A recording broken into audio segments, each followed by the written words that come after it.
So today we have Becky Ackermann with us, and Becky is a biological anthropologist. It's going to be so wonderful to talk about human evolution with you. You know, we've been talking about extinctions for the past couple of weeks, and we currently are at the point where we're talking about the sixth extinction. And we know that a lot of what's happening today has been mediated by humankind. But I think it'll be fascinating for everyone on the course to understand when and how did humans actually come to be such dominant species? Okay, so in a nutshell, hominins have been evolving human ancestors have been evolving for about 6 million years. That's kind of our best estimate right now, given the fossil and the molecular record. And for the first 4 million years of that, they evolved in an African context, largely ape-like in the beginning. And then once we started to look more like us, so once Homo evolved at around 2.5 million years ago, and then left Africa at around 1.8 million years ago or so, and spread around the planet, then things obviously started to change a bit, right? So it's all in Africa before then, and then started to move around in different places in the planet. But having said that, these hominins still remained essentially hunter-gatherers in terms of their lifestyle. So small groups of people living on a landscape in close connection with their environment, not overexploiting resources, all that kind of a thing, which means that population numbers were very low.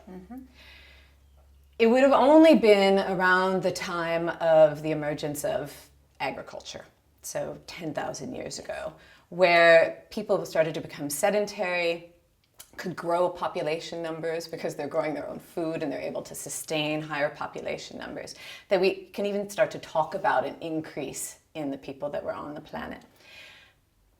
But even then, it was still a relatively difficult life. The numbers probably only increased slightly relative to before. So it was really once the Industrial Revolution happened, just a couple hundred years ago, and along with that, modern medicine, essentially, or the beginning of modern medicine, that our population really started to take off in numbers exponentially, as we are still seeing today with the exponential increase. So it's been a gradual process, but the reality is that the bulk of human evolution, we remained in a fairly low numbers as a hunter-gatherer lifestyle.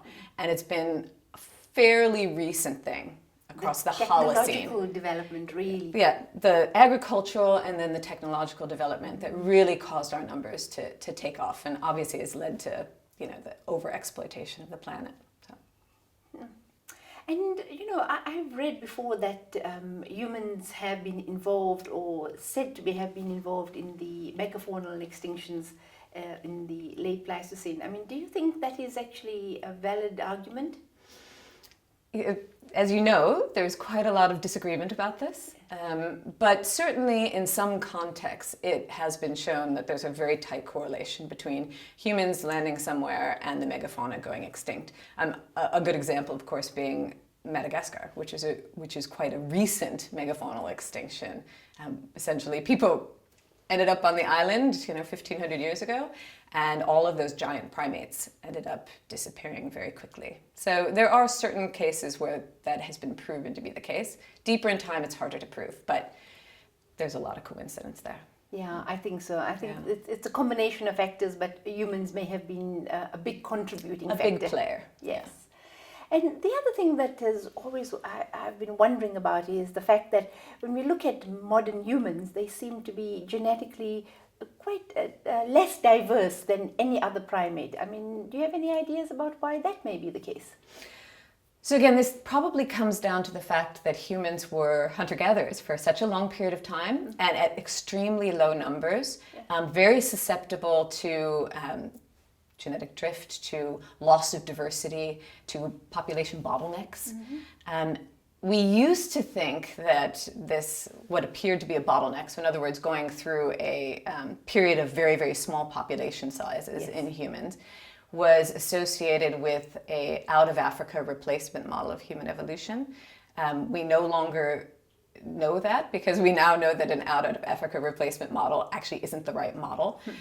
So it's probably reflecting just very small population sizes and, frankly, a difficult lifestyle and reduction in numbers. more than anything else. Yeah. Okay, that's interesting. And then, of course, in the recent decade, I think we've had this whole rise in genomic research.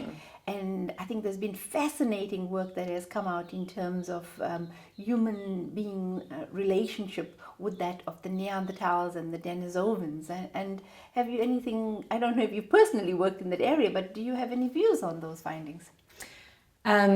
Yes. So that's only been since 2010, right? Yeah. So it's been a very, very short period of time when we've started to get whole genome information. So before that, there was quite a lot of information on the mitochondrial genome of Neanderthals in particular. And the previous information had kind of been telling us that Neanderthals weren't a contributor to modern people. Exactly. It was supporting this replacement idea that people came out of Africa and replaced everything else. Once 2010 came along and the work started to come out on whole genome, everything got quite mixed up. And essentially what it's saying now is that we've had a whole series of hybridization events. So hybridization around 100,000 years ago that caused genes to flow from the people emerging from Africa into Neanderthals. Hybridization that caused genes to flow from Neanderthals into the people emerging from Africa at around 50,000 years ago. Hybridization between Denisovans and archaic populations like what became modern populations of people coming out of Africa. So there were a number of archaic groups that were essentially meeting and exchanging genes. And what that means for modern people is that we have acquired different aspects of our genotype and our phenotype from these ancient gene flow events. So things like genes for skin pigmentation and skin properties, genes for immunity, genes for being able to live at high altitudes. So the Tibetans have acquired genes from Denisovans to allow them to live at high altitudes. And so our genome, if you think of it as like a whole human species kind of genome, is this amalgamation of stuff. And it's almost like evolution has picked and chosen from these different archaic groups to make the combinations in different parts of the world best suited to the environment there. And I think there's a bit of a take-home lesson in this. And that take-home lesson is essentially two-part. One, we're all African. Yes. We've always been that because our ancestors initially evolved in Africa and everything resulted from an emergence from Africa.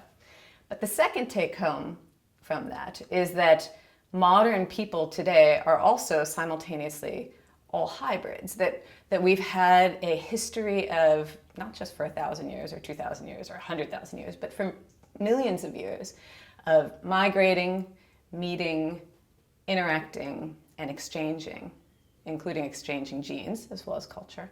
And that property of ours, that coming together and exchanging, is a very human trait, and it makes it very difficult to parcel people into discrete units. That's a big lesson in today's world, right? Exactly. Because we do that all the time.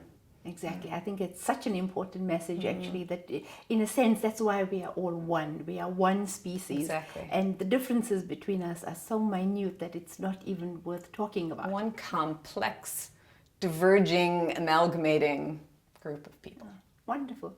So Becky, it looks like the phenomenal success that humans have had on the planet has actually been the downfall for the planet. I mean, what do you think of that?